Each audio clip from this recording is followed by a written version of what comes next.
ambition is an important character for people who want to be successful in life. How important is it? Is it a positive or negative characteristic? So in my last video we have discussed the introduction. Now we are going to look at these body paragraphs. So look at this first body paragraph. There are many advantages of being ambitious. Being ambitious means setting goals and then working hard to fulfill them. This is a simple sentence. Being ambitious means setting goals. अगर हम यहाँ पे full stop लगा दें, लेकिन IELTS में आपने sentences को extend करना होता है, means complex structures लिखने होते हैं. Sentence formation जो है वो आपकी मतलब आपका जो essay है वो mixture होना चाहिए simple sentences, compound, complex, complex compound and conditional sentences का. So अगर हम यहाँ पे full stop लगा देते, ये सिंपल सेंटेंस था, लेकिन नहीं, हमने कॉमा लगा के एंड देन लिख के and then working hard to fulfil them. Okay, so being ambitious means setting goals and then working hard to fulfil them. Ambition also teaches flexibility and resourcefulness when problems occur, comma ambitious people find a way around them. In addition, अब इस तरह के connectors भी आपने use करने हैं अपनी speaking में भी और अपनी राइटिंग में भी, like in addition, furthermore, moreover. Okay, in addition, being ambitious. अब यहाँ पे भी था being ambitious. Being ambitious makes people tolerant. Ambition can be individual और कलेक्टिव.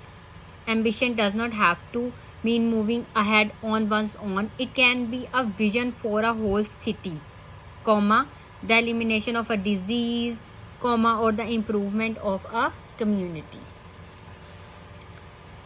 So ये तो हैं advantages. These are the advantages of being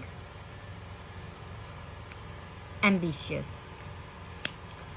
अब नेक्स्ट जो पॉइंट है, on the other hand over ambitiousness क्या होती है? Over ambitiousness is often associated with negative characteristics such as greed, intolerance and the drive for power. So अगर हम यहाँ पे कॉमा लगा देते तो ये सेंटेंस यहाँ पे कंप्लीट हो जाता है, लेकिन हमने इस सेंटेंस को कैसे एक्सटेंड किया है? सच एज लिख के, such as greed, intolerance and the drive for power. It is also often associated with ruthlessness. It can block out human feelings. अब फिर हमने सेंटेंस को कैसे एक्सटेंड किया है? सच एज लिखे, such as friendship, respect for others और compassion. Over ambitious people also resort to unethical means such as hurting others to achieve their goals. अब सच एज से एक एक्सटेंड किया, अब हमने आगे कैसे एक्सटेंड किया? कॉमा लगा के, विच इज़ डेफिनेटली रॉन्ग. तो ये आपने ट्रिक सीखनी है कि आपने एक्सटेंड कैसे करना होता है सेंटेंस को. ठीक है, यहाँ पे हमने एंड देन लिख के एक्सटेंड किए, यहाँ पे विच लिख के एक्सटेंड किए, सच एज लिख के.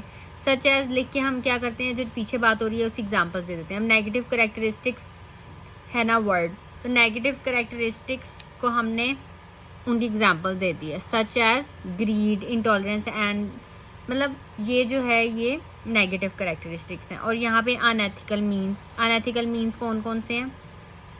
Such as hurting others to achieve their goals. ठीक है, ये अनएथिकल मीन्स है कि दूसरों को हर्ट करना, अपना गोल देने. तो which is definitely wrong. Okay, साथ में हमने उसका इफेक्ट भी बता दिया कि ये रॉन्ग है हर्ट करना दूसरों को. तो ये सेंटेंस फॉर्मेशन सीखें if you want to get 7, 7.5 or 8 in your writing. Okay, so that's all for this video. If you have any questions, you can ask me in comments.